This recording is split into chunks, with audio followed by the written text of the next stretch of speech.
পশ্চিম দিকে পাও দেওয়া যাবে কিনা ভাই প্রশ্ন করেছেন। পশ্চিম দিকে পাও দেওয়া ভাই কোনো হাদিসে নিষেধ আসে নাই যে পশ্চিম দিকে পাও দেওয়া যাবে না, কিন্তু একটা জিনিস মনে রাখতে হবে যে কেবলাকে সম্মান করতে হবে, কাবাকে সম্মান করা জরুরি। কোনো কোনো হাদিসে আসছে কাবার দিকে ফিরে পেশাব করা নিষেধ, পায়খানা করা নিষেধ, থুতু ফেলা নিষেধ। এগুলো কেন নিষেধ? কারণ কাবাকে কি করতে হবে? সম্মান করতে হবে। যেহেতু কাবাকে সম্মান করা জরুরি, অতএব কাবার প্রতি অসম্মান প্রদর্শন হয় এরকম কোনো কাজ না করাই একজন মুমিনের জন্য উচিত। আর কোনো আচরণকে সম্মানজনক বা অসম্মানজনক মনে করা না করা, এটা নিতান্তই একটা পারিভাষিক বা সামাজিক বিষয়। আপনি ফিলিপাইনিদেরকে দেখবেন, ফিলিপাইনিরা যখন কথা বলে তো এরকম করে, দেখছেন?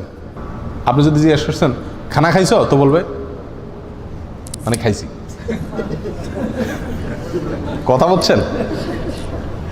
এখন আমাদের দেশে যদি আপনি কাউকে জিজ্ঞেস করেন খানা খাইছো, আর সে যদি বলে তুই কবে কি বাস গোড়া ওখান তুমি, ঠিক না? ঠিক।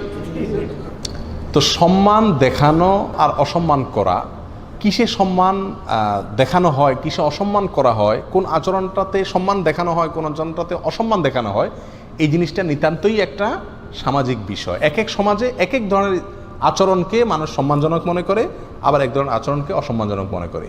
অতএব কাবার প্রতি, কোরআনের প্রতি যে জিনিসগুলোকে সম্মান করা উচিত, সেগুলোর প্রতি এমন কোনো আচরণ করা উচিত না যে আচরণকে আপনার সমাজ অসম্মানজনক আচরণ মনে করে।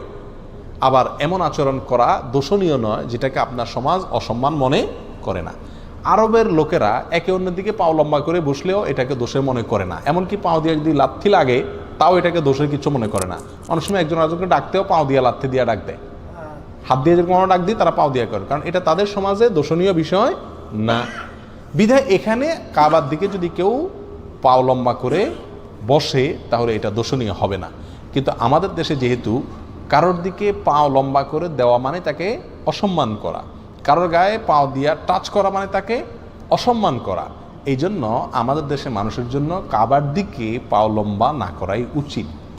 কারণ এটা আমাদের দেশে অসম্মানের একটা প্রতীক, অসম্মানজনক একটা আচরণ। আল্লাহু আলাম।